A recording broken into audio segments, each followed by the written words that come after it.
All right, today we're going to dive into one of the biggest, most persistent debates in the entire data science world, R versus Python. Now, you probably think you already know who wins this fight, right? But stick with me, because the real story, well, it's way more interesting than just some simple battle for the top spot. So let's just get it out of the way. If you spent, I don't know, even 5 minutes around data science, machine learning, or AI in the last decade, you've heard this a million times. Python is king.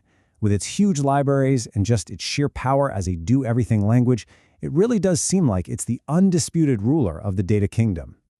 But is that the whole story? I mean, is it really a monarchy, or is there, another power out there, a specialist that actually thrives in the shadows, in the places where the king's power doesn't quite reach? Well, that's exactly what we're going to find out.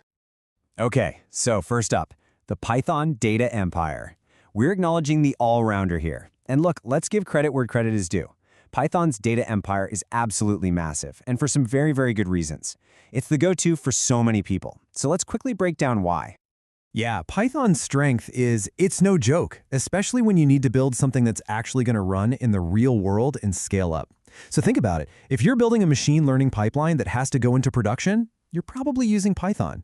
If you're diving into the wild world of deep learning with TensorFlow or PyTorch, yep, that's Python. Or if you're engineering huge, complex data systems, again, Python is almost always the answer. It's just a super powerful, super flexible all-rounder that plays nice with pretty much any software stack you can think of. All right, but now let's switch gears and meet the other major player in this whole story, R, the statistical specialist. This is what we're calling the master craftsman's toolkit. And seriously, the best way to think about R isn't as a head-to-head competitor with Python. It's a totally different kind of tool, built for a different kind of job. So what is R exactly? Well, here's the key difference. Python is this amazing general-purpose language that over time got really, really good at data. But R, oh no, R was born and bred for one single mission, right from day one, doing statistics and creating graphics. That's it. Its entire DNA is built around that one core purpose. And honestly, this is the perfect way to think about the core difference between them. Think about it. A multi-tool is fantastic, right? It can do a little bit of everything. But when a master woodworker needs to do some really intricate, detailed carving, they're not going to grab a multi-tool. No way. They're going to reach for their set of perfectly crafted, specialized chisels. And for deep, nuanced statistical work, R is that set of chisels. So, okay, we're talking about expressing ideas in code, getting from data to insight, faster. But what does that specialist nature of R actually look like when you're writing code? Well, it really all comes down to how quickly, and honestly how elegantly, you can translate a statistical idea into something the computer understands, turning that messy, raw data into a real insight. Okay, check this out. This is one of R's most powerful ideas in action. It's something called the grammar of graphics. And the best way to think about it is like building a chart with layers, almost like in Photoshop. You start with your foundation, you've got your data, and you tell R you want a basic plot, something simple like a box plot. But, a box plot is just a summary. What if you want to see the actual data points? Well, in R, you don't have to throw away your work and start over. You just add another layer right on top. So here, we're adding all the raw data points as little jitter dots so we can see the actual distribution. The code is additive, which is exactly how you think about building up a visualization. And then, for the final touch, how about we add another layer that automatically runs some statistical comparisons and just slaps the results right onto the chart for us? It's this iterative, layered approach that lets you build these incredibly complex, totally publication-ready graphics super, super quickly. It's just a different way of thinking.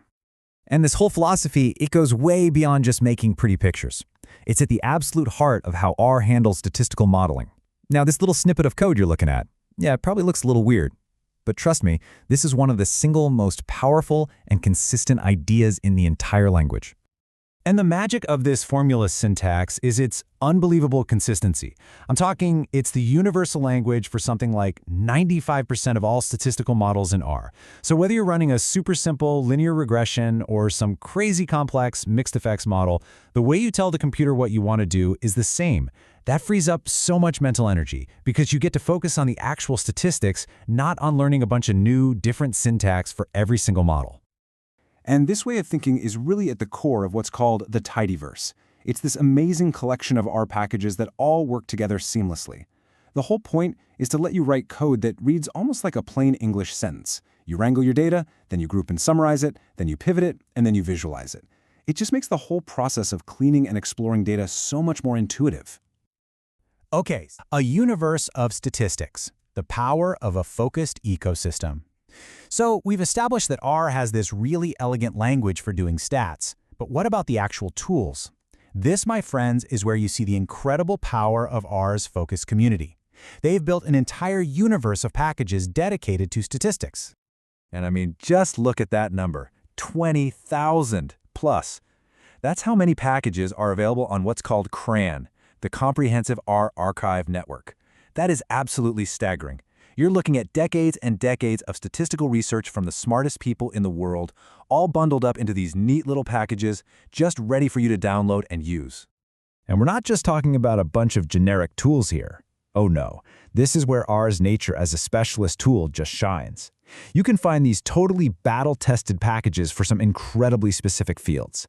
I'm talking psychometrics, survey sampling, causal inference, spatial statistics, time series, you name it. There's a running joke in the community. If a statistician has thought of a method, there's probably already an R package for it. And it's pretty much true. What's even crazier is how well this whole universe works together.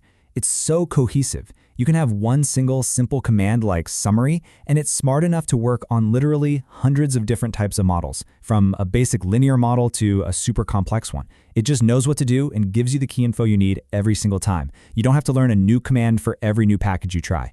It's really a testament to how dedicated the community is to making things consistent. And this really shows you the whole workflow, the whole pipeline for a statistician or researcher. It's just so seamless. You conduct your analysis, then you can use a tool called Shiny to build a fully interactive web app so other people can play with your results, and then you can use something called Quarto to create a beautiful, reproducible report. And you do all of this without ever leaving the R environment. And that last part, reproducibility, it's absolutely crucial for science because it means you're bundling your code, your results, and your writing all together so anyone can come along and verify your work. All right, so let's bring this all home. The right tool for the job, a tale of two toolkits. After seeing what both of these languages are amazing at, where does that leave us in that big R versus Python fight? Well, it brings us to what is, honestly, the most important conclusion you can come to. It's not about which tool is better. It's about using the right tool for the job. This chart really sums it all up. This is the core takeaway. On one side, you have Python's domain. You're putting machine learning into production. You're engineering big data systems. You're building general-purpose apps. That's Python's turf. But on the other side, you have R's domain. You're doing deep statistical modeling, creating complex and informative visualizations, and preparing work for academic publication. If you're building a massive system, Python's your best friend. But if you need to deeply understand the subtleties of your data, R is the specialist you call in. And here's the kicker. The modern approach isn't about competition at all. It's all about collaboration. This was never really a battle to the death where one had to win and the other had to lose. The smartest thing to do in data science today isn't to pick a side. It's to realize you have two absolutely incredible and complementary toolkits ready to go. And this quote really nails what's happening out there in the real world. The best, most effective data teams are becoming bilingual. They use R for what it's truly amazing at. That initial exploration, that deep dive statistical modeling, and creating those knockout visualizations. And then, once they have an insight or a model they like, they turn to Python to scale it up, deploy it, and plug it into a bigger piece of software. So in the end, the question isn't R or Python anymore. The question has changed. Now it's about when to use R and when to use Python. The whole debate is moved on. The real question for anyone working with data today isn't about choosing a side, it's about how big your toolbox is. Because at the end of the day, the biggest, most challenging problems are going to demand the strengths of both the powerful all-arounder and the master craftsman working together.